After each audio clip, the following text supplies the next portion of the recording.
5 राज्यातील निवडणुकांच्या पार्श्वभूमीवरती केंद्र शासनानं पेट्रोल आणि डिझेलच्या दरात वाढ केली आहे.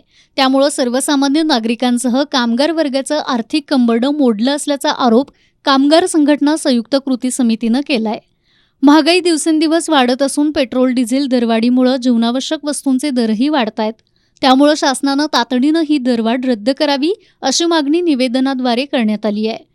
याचबरोबर इचलकरंजीतील सहाय्यक कामगार आयुक्त कार्यालयाच्या कामकाजाबाबत गंभीर आरोप करण्यात आलेत. इचलकरंजी शहर आणि परिसरात लाखो कामगार विविध उद्योगांमध्ये कार्यरत आहेत. यापैकी अनेक कामगारांना किमान वेतन, वेळेवरती पगार तसंच 8 तासाचं काम यांसारखे मूलभूत हक्क मिळत नसल्याचं निवेदनात नमूद करण्यात आलंय.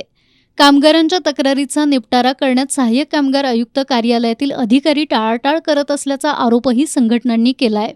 सहाय्यक कामगार आयुक्त जानकी मोहिते या अनेक प्रकरणांमध्ये योग्य दखल घेत नसून तक्रारी असूनही संबंधित कारखानदारांवरती कारवाई होत नसल्याचं निवेदनात म्हटलंय.